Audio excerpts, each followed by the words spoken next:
Sorry, extremely sorry, কারণ মোবাইলে একটা ফোন আসার জন্য এটা ইয়ে হয়ে গেল।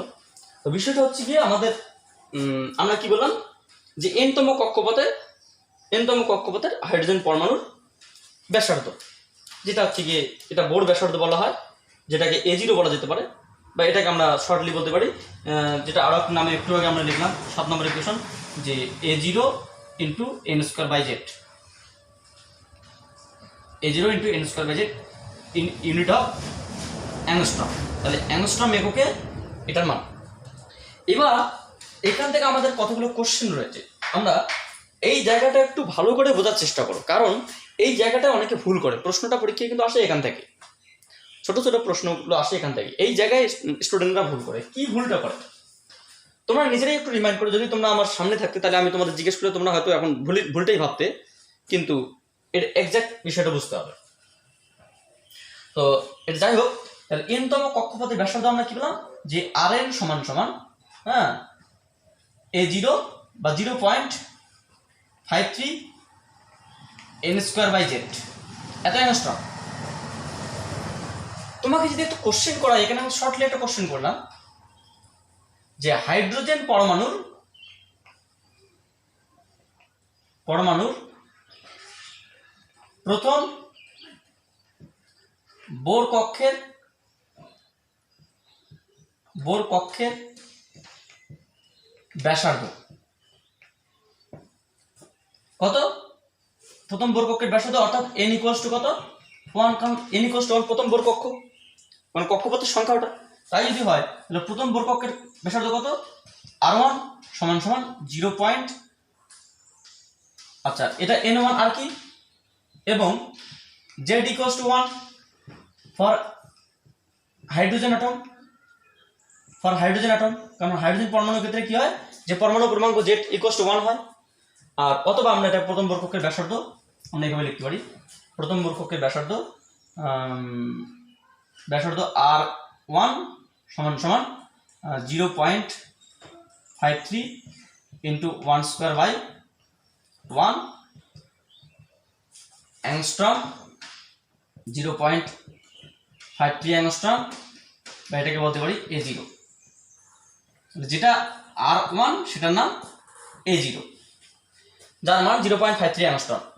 যেখানে z = 1 ফর হাইড্রোজেন অ্যাটম এবং n = 1 ফর ফার্স্ট অরবিট।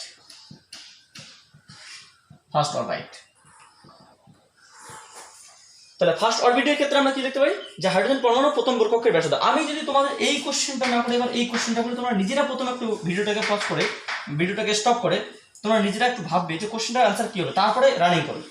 আমি তোমাদের কোশ্চেনটা দিলাম এটা, যে হিলিয়াম প্লাস পরমাণুর দ্বিতীয়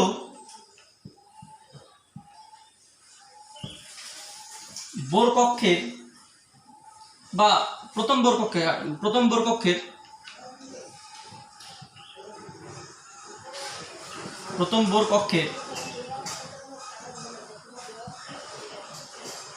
ব্যাসার্ধ কত? এটা মানে কি সলিউশন, তোমরা কিন্তু আগে নিজেরা ভাববে যে উত্তরটা কি আসে, তারপরে আমার এই জায়গাটা দেখবে। আচ্ছা, হিলিয়াম প্লাস মানে কি? হিলিয়াম প্লাস মানে এটা একটা হাইড্রোজেন, একটা পরমাণু, এটা পরমাণু নিউক্লিয়াস। তাহলে হিলিয়াম মানে কি দুটি ইলেকট্রন থাকার কথা। তাহলে এখান থেকে যদি একটা ইলেকট্রন বেরিয়ে যায় তাহলে যে একটা ভ্যাকুয়াম সৃষ্টি হবে, অর্থাৎ এটাকে বলা হয় পজিটিভ আয়ন। তাহলে হিলিয়ামটা একটা পজিটিভ আয়ন গ্যাস, মানে একটা পজিটিভ আয়ন গ্যাস। তাহলে হিলিয়াম প্লাস মানে এটাকে বলা যেতে পারে হাইড্রোজেন লাইক, হাইড্রোজেনের মতো। তাহলে কি বললাম যে হিলিয়াম প্লাস হচ্ছে গিয়ে হাইড্রোজেন লাইক অ্যাটম, হাইড্রোজেনের মতো। এখানে হাইড্রোজেনের একটা পরমাণু থাকলেও যা হতো, হিলিয়াম প্লাস পরমাণুর ক্ষেত্রে একটা ইলেকট্রন বের করে দিলেও সেটাই আসতো। তাহলে এটা ইলেকট্রন সংখ্যা একটাই, হাইড্রোজেন লাইক। কিন্তু তাহলে আমরা এখানে কি বলতে পারি? সুতরাং এখানে কত, সুতরাং এখানে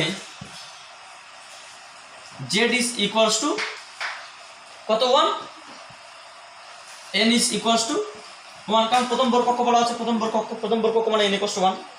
তাহলে হাইড্রোজেন লাইক মানে কি, একটা ইলেকট্রন, তাহলে z equals to 1 হবে, একটা ইলেকট্রন। দেখো বাচ্চা এই জায়গাটা কিন্তু তোমাদের ভুল হয়, একটা ইলেকট্রন নয়, দুটো ইলেকট্রন। ভালো করে শুনে রাখো, এই জায়গাটা কিন্তু তোমাদের ভুল হয়, একটা ইলেকট্রন নয়, দুটো ইলেকট্রন বলবো না, একটা ইলেকট্রন না। এটা হ্যাঁ, এটা হাইড্রোজেন লাইক, কিন্তু জেড কি, জেড পরমাণু ক্রমাঙ্ক। আর পরমাণু ক্রমাঙ্ক কি নির্দেশ করে, পরমাণু ক্রমাঙ্ক নির্দেশ করে মানে প্রোটন সংখ্যা। আমি কোনো একটা পরমাণুর বাইরে থেকে ইলেকট্রন বের করে দিলাম, প্রোটন সংখ্যা বের করিনি। একটা কথা ভালো করে শুনে রাখো, বাইরে থেকে ইলেকট্রন বের করে দিলাম, কোনো একটা অন্য কারো আয়নের মতো হয়ে গেল, সে ধনাত্মক আয়ন বা ঋণাত্মক আয়ন, প্রোটন বের করিনি, প্রোটন সংখ্যা কিন্তু এখানে চেঞ্জ হয়নি, অর্থাৎ এখানে পরমাণু ক্রমাঙ্ক 2 হবে। আমি বোঝাতে পারলাম কিনা জানি না।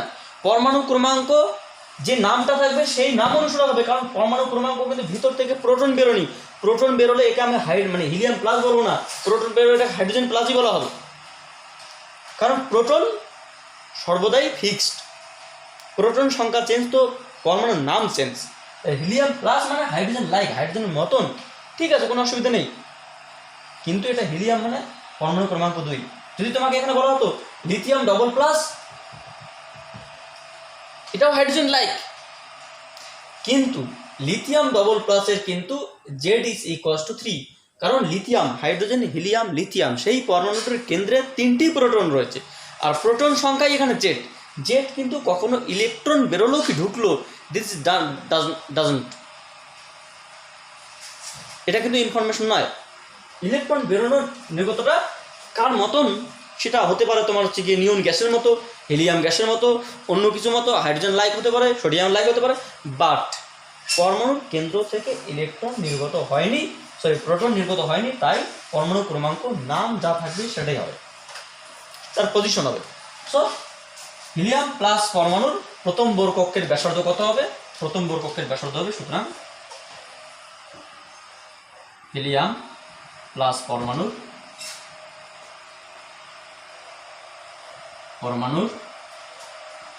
প্রথম বোর কক্ষের ব্যাসার্ধ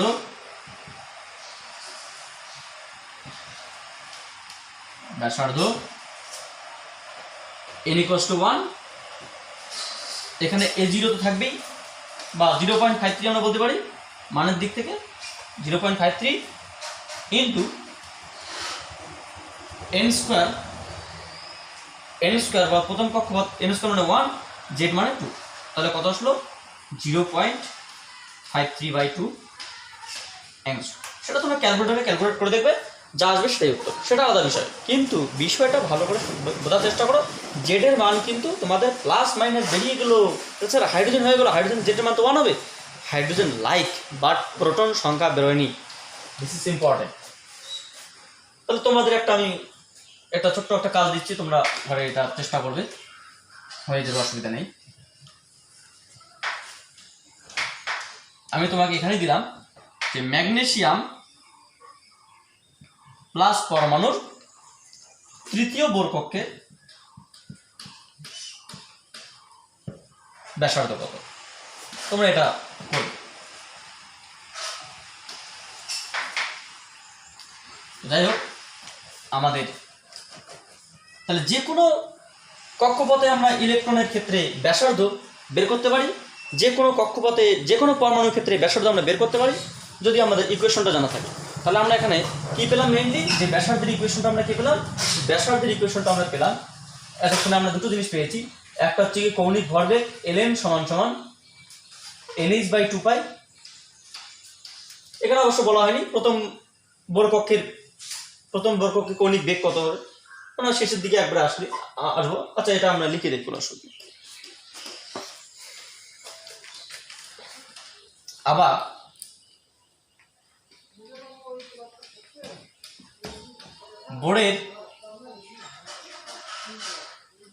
বোর্ডের কোয়ান্টাম শর্ত অনুযায়ী কোয়ান্টাম শর্ত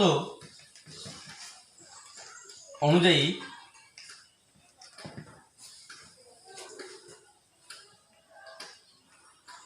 যে কোনো পরমাণুর n-তম কক্ষপথের কৌণিক ভরবেগ। একটা জিনিস তোমাদের মাথায় রাখতে হবে, এখানে যেমন জেটের একটা ফ্যাক্টর ছিল, এখানে কিন্তু জেট নেই। কৌণিক ভরবেগে কিন্তু জেটের কোনো অবস্থা নেই। এখানে এন শেষ করতে কত নম্বর কক্ষপথ আছে, যেটা কত কোয়ান্টাম শর্ত বলা হয়, কোয়ান্টাম কন্ডিশন বলা হয়। এটা জাস্ট কক্ষপথের উপর নির্ভর করে। এটা তার ওই জন্য যে কোনো পরমাণু বলা আছে। জেট পরমাণু ক্রমাঙ্ক বিশিষ্ট নয়, যে কোনো পরমাণুর ক্ষেত্রে জাস্ট n-তম, n কত সেটাই n-তম কক্ষপথে কৌণিক ভরবেগ কত হবে। n-তম কক্ষপথে কৌণিক ভরবেগ হচ্ছে ln ইজ ইকুয়ালস টু, আমরা এটাকে mvn/rn বলতে পারি, অথবা এটাকে আমরা বলতে পারি mvn/rn বা ns/2π। সেটা কোথা থেকে আসলো, আমরা rn ইতিমধ্যে পেয়ে গেছি, আমরা vn বের করবো, দুটোকে মাল্টিপ্লাই করবো, m গুণ করবো, এটাই পেয়ে যাবো। যদি তোমরা করতে চাও সেখান থেকে ব্যাক ক্যালকুলেশন করে এটা করতে পারো, অসুবিধা নেই, এটা দরকার নেই। তোমরা rn ইতিমধ্যে পেয়ে গেছো। rn সমান সমান কত, ε0 n² h² by pi m z²। m এর মান তো m, vn কত পাবে, vn তোমরা পাবে, এক্স্যাক্টলি আমার মনে নেই, আমাকে ক্যালকুলেশন করতে হবে। ক্যালকুলেশন করে যা পাবো এই দুটোকে মাল্টিপ্লাই করবো, তার সঙ্গে ইলেকট্রন ভর গুণ করবো, দেখবে এটাই পাবো। আমরা আগে বের করি, তোমাদের লাস্টে আমি করে দেখাবো, কোনো অসুবিধা নেই। তাহলে এটা n-তম কক্ষপথে কৌণিক ভরবেগ, ইকুয়েশন নাম্বার 9।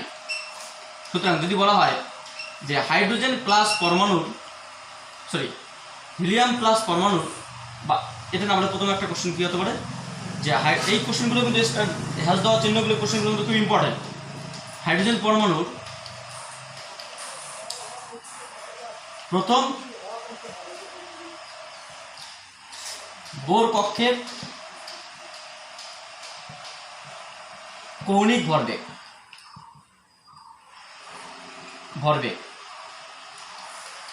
কৌণিক ভরবেগ কত, কৌণিক ভরবেগ হচ্ছে আমাদের ln সমান সমান 1 × h/2π। এটার একক কি, এটার হচ্ছে গিয়ে একক হচ্ছে গিয়ে জুল সেকেন্ড বা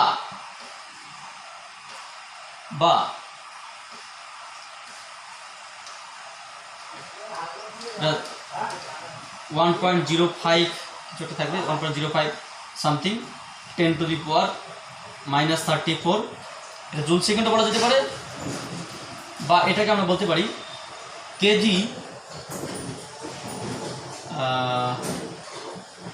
মিটার স্কোয়ার পার সেকেন্ড। অনেক সময় কিন্তু তোমাদের অঙ্ক করার সময় ঘাবড়ানোর জন্য এই কৌণিক ভরবেগের একক এটা দিয়ে দেবে, তখন কিন্তু জুল সেকেন্ডের একক জুল সেকেন্ডও হয়, এটাও হয়।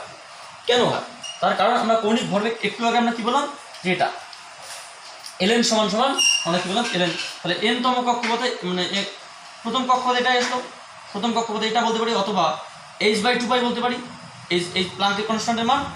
এটা আমরা যদি বসিয়ে দিই, এটাকে মানটা যদি বসিয়ে দিই যে 1 × 6.625 10⁻⁻34 বাই 2 × 3.14, হ্যাঁ 14, তাহলে এটাকে আমি পাবো 1.05 সামথিং × 10⁻⁻34 জুল সেকেন্ড, বা এটাকে আমরা h/2πও বলতে পারি, জুল সেকেন্ড বা এই এককটা। কিন্তু এই প্রশ্নটা যে এককটা কেন, কারণ হচ্ছে গিয়ে ln একক কি, ln সমান সমান কি, যেমন ns/2π, n তো সংখ্যা, প্রথম কক্ষপথের সংখ্যা, দ্বিতীয় কক্ষপথের সংখ্যা, তো সংখ্যার তো কোনো একক নেই, 2π এর তো কোনো একক নেই, তাহলে h-এর এককটা এটা, h-এর একক কি জুল সেকেন্ড, ওটা হতে পারে।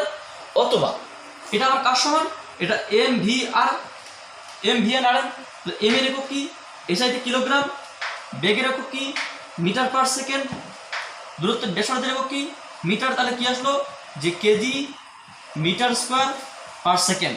So the unit of angular momentum is equals to kg kilogram metre up and second.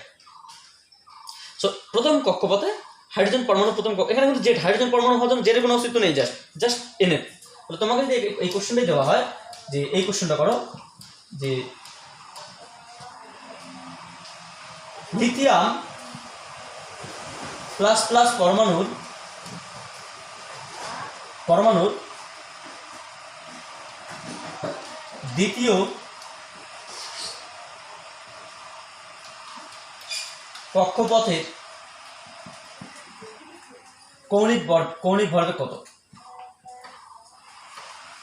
পরমাণুর ইলেকট্রনের কৌণিক ভরবেগ কত? কোশ্চেনটা একটু বড়, এখনো মেইন পার্টস বাকি রয়েছে, এখন কিছুই হয়নি বলতে গেলে, আমরা জাস্ট শুরু করেছি আর কি। তাহলে কি আসবে এখান থেকে? সলিউশন করবে এটাকে আমরা। এখানে তো জেডের কোনো অস্তিত্ব নেই, জাস্ট এন এর কথা এখানে দ্বিতীয় বলা আছে তোমার 2, তাহলে 2h/2 পাই, তাহলে h/π।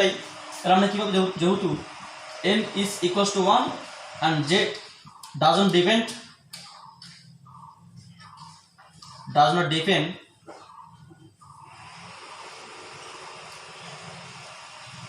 depends on the relation, সম্পর্কের উপর নির্ভর করে না। সো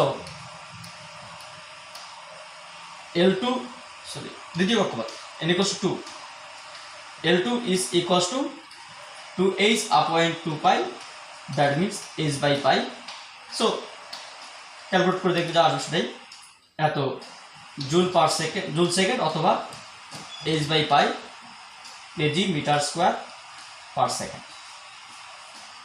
তাহলে যে কোনো পরমাণুর ক্ষেত্রে আমরা এটা কি কৌণিক ভরবেগ। তাহলে আমরা দুটো জিনিস শিখলাম, আমাদের কোশ্চেনের দুটো পার্ট হলো, দুটো পার্ট বলতে জাস্ট কৌণিক ভরবেগটা হয়ে গেল আর হচ্ছে গিয়ে ব্যাসার্ধ হয়ে গেছে, এবং শেষের যে নাম্বার পার্টটা আছে সেই পার্টের যে প্রথম বোর কক্ষের ক্ষেত্রে হিসেবে প্রথম এখানেও আছে, যেটাকে বোর ব্যাসার্ধ বলা হয়, এটাকে বলে বোর কৌণিক ভরবেগ, এটাকে বোর প্রথম কক্ষপথে যেটাকে বলে বোর কৌণিক ভরবেগ, বোর ব্যাসার্ধ, বোর এনার্জি আর এক্সেট্রা। হ্যাঁ, এটা হচ্ছে তোমার কৌণিক ভরবেগের বিষয়। এরপরে আমরা দেখবো কি এরপরে আমরা এনার্জি দেখবো, তারপর এরপর আমরা ব্যাসার্ধটা দেখবো, ব্যাসার্ধ দেখলাম, বেগ দেখি, বেগটা আমাদের দেখানি, বেগটা অবশ্যই এর আগে করা উচিত ছিল, কোনো অসুবিধা নেই, কারণ এটাও আমাদের জানা জিনিস। তাহলে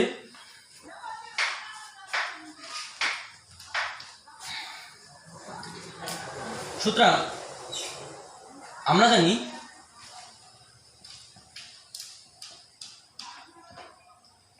n-তম কক্ষপথে ইলেকট্রনের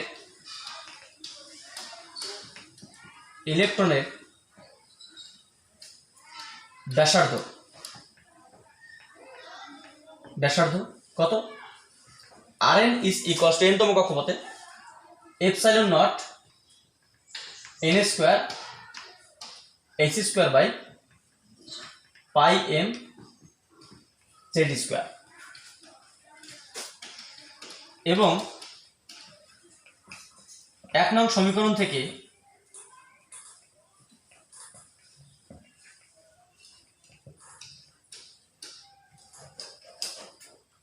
সুতরাং n-তম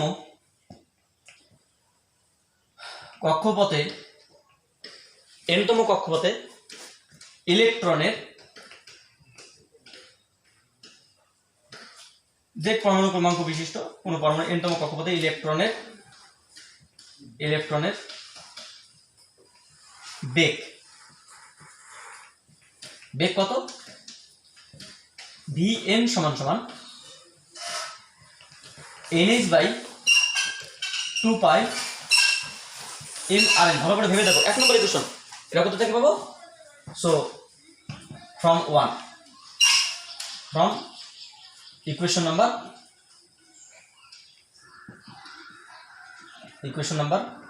1, 1 নং সমীকরণ, একদম প্রথমে যেখানে বোর্ডে কোয়ান্টাম শর্ত, তারপরে এর বর্গ করে আমরা n square h square by এটা পেয়েছিলাম। আমরা এটা অন্যভাবে বের করতে পারতাম, তো ওদিকে না গিয়ে শর্টলি আমরা এদিকে দেখব। এখানে nh/2 পাই m, Rn এর মান আমরা জানি ইতিমধ্যে পেয়ে গেছি আমরা। তাহলে কত পাবো এখানে এপসাইলন জিরো। স্যার এটাই কেন ব্যাসার্ধ নয়, মানে এটাই কেন বেগ নয়? কারণ মানে বেগের মধ্যে শুধুমাত্র যে কোনো সম্পর্ক, আমরা পরমাণুর এই গঠন স্ট্রাকচারে যে কোনো সম্পর্ক শুধুমাত্র এন এবং জেড রাশিমালা দিয়ে প্রকাশ করব। এখানে ভি এর সঙ্গে, মানে ভি এর সঙ্গে আর এন, আর এর সঙ্গে ভি, ভি এর সঙ্গে এনার্জি, এনার্জির সঙ্গে আর, এগুলো চলবে না।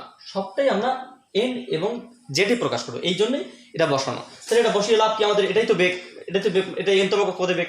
কিন্তু না, এখানে দেখো এখানে কিন্তু এন এবং জেড দিয়ে নেই, এখানে বি এর আরো একটা আলাদা মান আছে। এখানে শুধুমাত্র এন এবং জেড, এই যে জেড এবং এন, জেড এবং এন সবটাই আমাদের জেড এবং এন দিয়ে প্রকাশ করতে হবে। তাই আমরা এটাকে বসিয়ে এটাকে in terms of Z N A প্রকাশ করবো। তাহলে কি পাবো? Epsilon zero N square H square by pi M Z square সমান N is by 2 pi M into epsilon naught N square S square by pi M Z square. তাহলে এখান থেকে কি পাবো? Pi M out, N H out, শুধুমাত্র কি পড়ে থাকবে? Z square by 2 epsilon naught N H. এটাকে আমরা কি বলতে পারি? এটাকে বলতে পারি আমরা জেড বাই, আচ্ছা এটা ইকুয়েশন নাম্বার কত? এটা ইকুয়েশন নাম্বার, এর আগে কত ছিল মনে নেই, 9 নম্বর হতে ছিল সম্ভবত, 10 নম্বর ইকুয়েশন, 10 নম্বর আমাদের মনে থাকে না, এটা পরে লিখে নিতে যাও না, ইকুয়েশন নম্বর যা হবে তাই। 10 নম্বর ইকুয়েশন, এটি বা this is the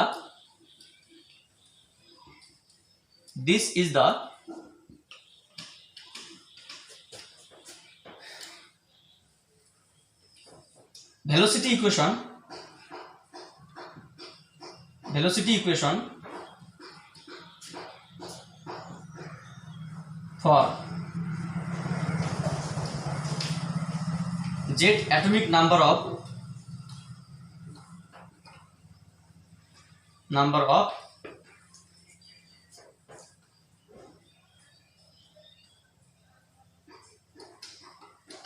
any atom,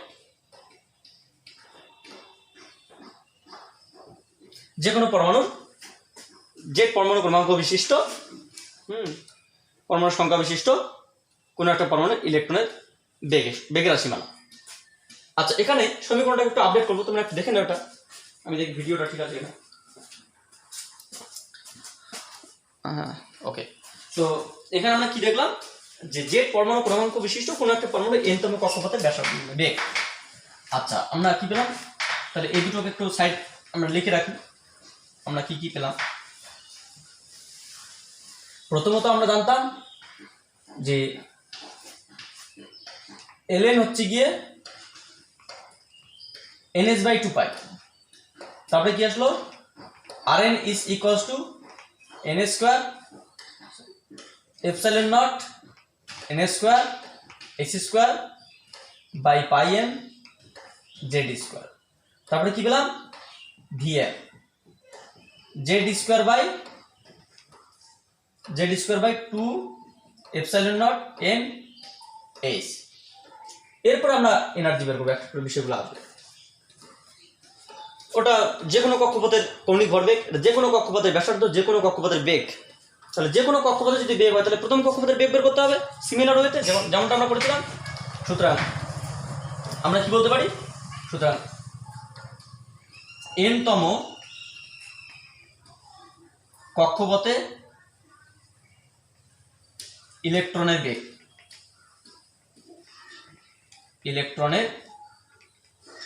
বেগ,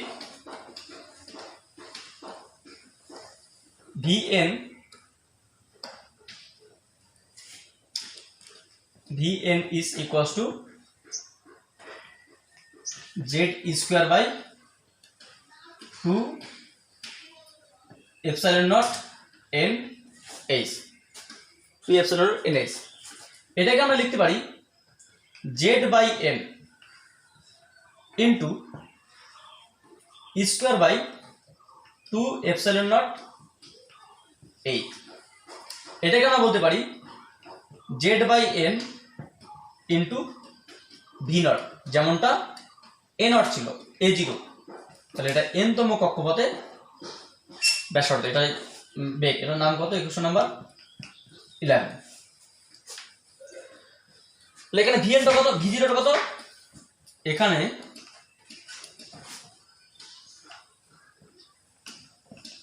এখানে v0 সমান সমান স্কোয়ার বাই 2ε0 h, যার মান কত? 1.602 10⁻⁻19 তার whole square upon 2 into 8.854 10⁻12 into 6.625 और 3 বলা হয় 10⁻34। আচ্ছা, এটা একক কি হবে? zn ইউনিটলেস কোয়ান্টিটি, সো এর বেগের একক মিটার পার সেকেন্ড, তো এটার একক মিটার পার সেকেন্ড হবে, এটার একক মিটার পার সেকেন্ড হবে। এটার বেগ কত হবে? এটার বেগ হবে তোমার 2.19 10⁻6 মিটার পার সেকেন্ড, বা এটাকে নিয়ারলি ইকুয়ালস টু বলা হয় 2.2 10⁻6 মিটার পার সেকেন্ড। বা এটাকে কখন আমরা একটু পরে বলবো, এটার নাম হচ্ছে গিয়ে c/137 মিটার পার সেকেন্ড, যেখানে সি হচ্ছে গিয়ে C light velocity.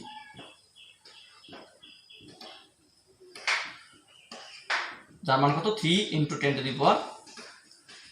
10⁸ metre per second. এটা মানে কি একটু বুঝতে হবে। তাহলে v0 এর মান, তাহলে আমরা এখান থেকে কি বলতে পারি? এখান থেকে আমরা কি বলতে পারি যে এই সমীকরণটা আপডেট করে আমরা যদি এই সমীকরণটা লিখি তাহলে কি দাঁড়াবে? যে এই সমীকরণটা আসলে তোমাদের হচ্ছে কি যে vn is equals to 2.2 10⁶ into z/n metre per second, আর এটাকে লিখতে পারো v0 n-তম কক্ষপথে ইলেকট্রনের বেগ in terms of metre per second. তোমরা এটা চেক করবে, পেয়ে যাবে, অসুবিধা নেই। হ্যাঁ, এটা সন্দেহের কোনো কারণ নেই। আচ্ছা, এটা এই পর্যন্ত ঠিক আছে, এটা আমি পরে বলছি। তার আগে আমি একটা জিনিস আগে লিখে দিই। তাহলে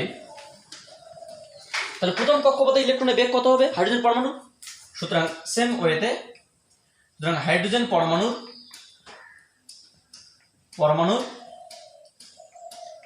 প্রথম কক্ষপথে ইলেকট্রনের বেগ কত হবে? v1 সমান সমান, আমরা এখানে সব মান বসিয়ে আমরা এটা পেলাম, তাহলে কত আসবে? 2.2 10⁻6 জেড মানে 1 হাইড্রোজেন, আর কক্ষপথ হচ্ছে 1, তাহলে কি আসলো? 2.2 10⁶ মিটার পার সেকেন্ড, অথবা এটা বলা যেতে পারে v0, এটা প্রথম কক্ষপথের নাম, ধ্রুবক বোর ভেলোসিটি। এটা মানে হচ্ছে একটা হাইড্রোজেন পরমাণু যার কেন্দ্রে একটাই প্রোটন রয়েছে, যার কক্ষে একটাই ইলেকট্রন আছে। এই ইলেকট্রনটি এখানে আবর্তনশীল। তাহলে হাইড্রোজেন পরমাণুর প্রথম কক্ষপথে ইলেকট্রনের বেগ, সেই ইলেকট্রনের বেগ কত পেলাম? যে v0 বা 2.2 10⁶ মিটার পার সেকেন্ড। এটা মানে কি? Velocity of the hydrogen atom at first orbit 2.2 10⁶ metre upon second. That means 2.2 into 22 5টা শূন্য, কারণ 1 2 3 4 5 6 দশমিক দেওয়া হয়, তাহলে 2.2 10 to the 6 এত মিটার পার সেকেন্ড। এটা মানে কি একক, দশক, শতক, হাজার, অযুত, লক্ষ, 22 লক্ষ মিটার পার সেকেন্ড। তার মানে একটা জিনিস তোমরা ভালো করে ইমাজিন করো, যে জিনিসগুলো নিয়ে আমরা এতদিন করলাম, যে হাইড্রোজেন পরমাণুর প্রথম বোর কক্ষে ইলেকট্রনটি প্রতি সেকেন্ডে 22 লক্ষ মিটার অতিক্রম করে। মানে হাইড্রোজেন পরমাণুর প্রথম কক্ষে ইলেকট্রনের যা বেগ 1 সেকেন্ডে যতটা অতিক্রম করে, আমি আমার জন্ম থেকে মৃত্যু পর্যন্ত হেঁটে ততটা রাস্তা অতিক্রম করতে পারবো না।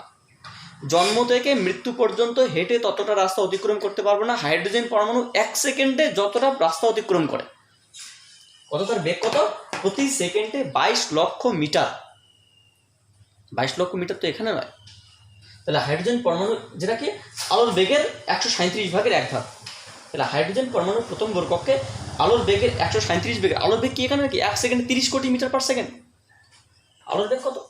আলোর বেগ c is equal to 3 into 10 to the power 8 metre per second. That means 3 এর পর একটা শূন্য, 1 2 3 4 5 6 7 8 একক, দশক, শতক, হাজার, অযুত, লক্ষ, নিযুত, কোটি, 30 কোটি। প্রতি সেকেন্ডে 30 কোটি মিটার যায়, জাস্ট 137 ভাগ। আলোর বেগকে 137 ভাগে ভাগ করলে, আলো 1 সেকেন্ডে যতটা দূরত্ব যায় তাকে 137 ভাগে ভাগ করে যতটা হবে, যে হাইড্রোজেন পরমাণু প্রতি সেকেন্ডে ততটা দূরত্ব অতিক্রম করে। প্রতি সেকেন্ডে the velocity of hydrogen atom at first orbit in electron is 22 into 10 to the power 6, sorry 22.2 into 10 to the power 6 meter a point second. So this is the most important matter. তাহলে বুঝতেই পারছো কথা। এবার এটা কোথায় রয়েছে আমরা ভাবতে খুব সহজ। এই ইলেকট্রন কোথায় আছে? পরমাণুর প্রথম কক্ষে। পরমাণু কোথায়? যাকে ভাঙা যায় না, যার কোনো অস্তিত্ব নেই। It is not breaking up. আমি বলেছিলাম, এ নিয়ে তোমাদের অনেক দীর্ঘ আলোচনা করেছিলাম, যে পরমাণু হচ্ছে ক্ষুদ্রতম অংশ, যাকে ভাঙা যায় না, তার মধ্যে প্রোটন, নিউট্রন, ইলেকট্রন থাকে। তাহলে এবার ভাবো প্রথম কক্ষপথ কোথায় থাকতে পারে? নিউক্লিয়াস কোথায় রয়েছে? কি বলেছিলাম যে 10 to the power 12 ভাগের 1 ভাগ জায়গায় নিউক্লিয়াস আছে। তাহলে সেই ইলেকট্রন অতটুকু জায়গায় থেকে কীভাবে 1 সেকেন্ডে 22 লক্ষ মিটার পার সেকেন্ডে অতিক্রম করে? তাহলে স্পিড কতটা হবে? যাই হোক, একটু আমরা পরে আসবো, আবার যখন দরকার পড়ে তখন। তাহলে এখান থেকে আমরা বলতে পারি হাইড্রোজেন পরমাণুর প্রথম বোর কক্ষের ব্যাসার্ধ এটা পেলাম। আচ্ছা, এবার যে কোনো একটা কোশ্চেন যদি তোমাকে দেওয়া হয়, সাপোজ একটা কোশ্চেন দিলাম, লিথিয়াম প্লাস প্লাস পরমাণুর দ্বিতীয় বোর কক্ষের ইলেকট্রনের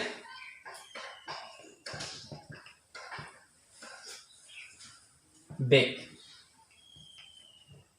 তাহলে কত আসবে? লিথিয়াম প্লাস প্লাস মানে কত? Z is equals to hydrogen helium lithium 3 for lithium plus plus. That means এটা মানে that is সুতরাং হাইড্রোজেন লাইক অ্যাটম, হাইড্রোজেনের মতো পরমাণু, এটা হাইড্রোজেন লাইক, বাট এটা পরমাণু ক্রমাঙ্ক 3। আর হচ্ছে গিয়ে দ্বিতীয় কক্ষপথ মানে n equals to 2. So velocity of the lithium plus plus ion is equals to 2 Z by n, 2 by 3 by 2 into Z by n, 3 by 2 into ठीक है तुम्हारा V0, that means 2.2 10 to the 6 meter per second.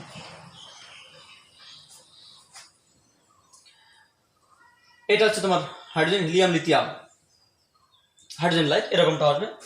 ঠিক similar ওয়েতে আমরা কি বলতে পারি, বা এটা V0 বলতে পারি 3V0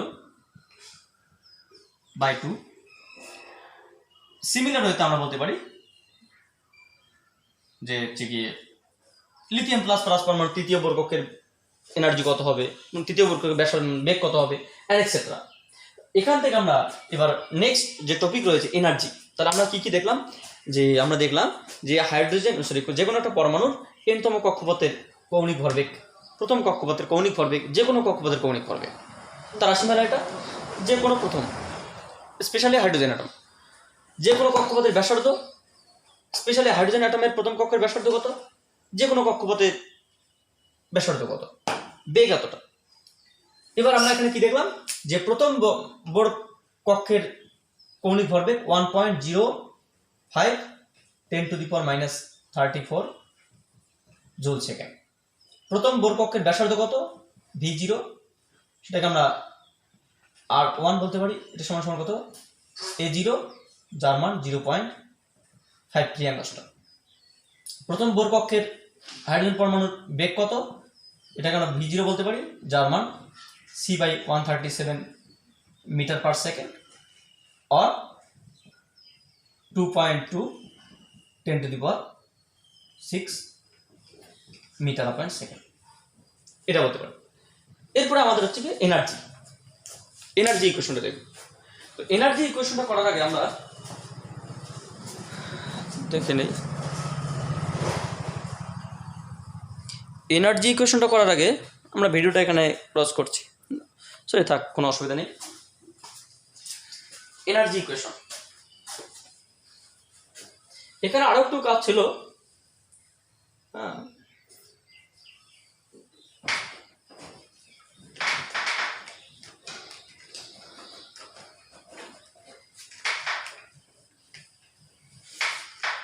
আমরা বেগ কি পেলাম বলতো, এখানে বেগ পেলাম, এখানে একটা, যেহেতু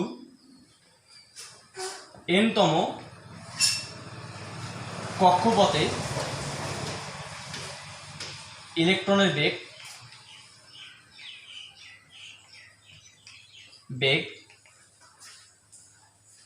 Vn is equals to Z²/2ε0 NH।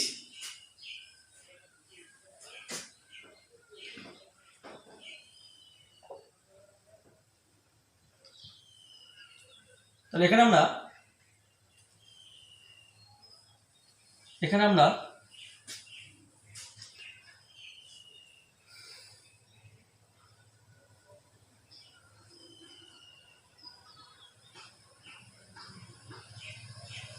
Sommerfeld ইকুয়েশনটা আমরা আলোচনা করতে পারি, ঠিক আছে, ওটা পরে আগে এনার্জিটা বেরোবে, তখন দেখাবো, আমরা এনার্জি ক্যালকুলেশন দেখতে হবে। তাহলে আমরা যে কোনো পরমাণু, স্পেশালি কিন্তু আমি যখন এনার্জিটা শুরু করবো তার আগে বলছি, এই এনার্জি ক্যালকুলেশনটা স্পেশালি পরীক্ষা প্রমাণ হিসেবে আসবে। এত কিছু যেগুলো করলাম এগুলো পরীক্ষা প্রমাণ হিসেবে আসে না খুব একটা, এই ছোটো ছোটো প্রশ্নগুলো পরীক্ষায় আসে, কিন্তু স্পেশালি, এবং এই প্রশ্নটাও পরীক্ষায় আসে মাঝে মাঝে, যে দেখাও যে এনতম কক্ষপথে যে হাইড্রোজেন পরমাণুর ব্যাসার্ধ Rn প্রপোর্শনাল টু n², কৌণিক মানে কক্ষপথের সংখ্যার বর্গের সমানুপাতিক, এখান থেকে বর্গের সমানুপাতিক আছে, এটা প্রমাণটা আসে, এটা খুব একটা আসে না, এটা তো আসে না, এটা তোমার যে কোয়ান্টাম শর্তে আমি এটা বলেছিলাম আসে ওটাও, কিন্তু এটা আসে, জাস্ট এটা আসে না। এনার্জি ইকুয়েশনটা স্পেশালি খুব আসে, যে হাইড্রোজেন পরমাণুর যে কোনো কক্ষপথে, কোনো একটি পরমাণুর, যে পরমাণু ক্রমাঙ্ক বিশিষ্ট কোনো একটা পরমাণু যে কোনো কক্ষপথে ইলেকট্রনের মানে মোট শক্তি কত, সেই মোট শক্তি কত। ঠিক আছে, আমরা শক্তি এবং পরবর্তী যে এখানে সোমারফিল্ডের ইকুয়েশন আমরা নেক্সট ভিডিওতে আসছি। Thank you for watching my video.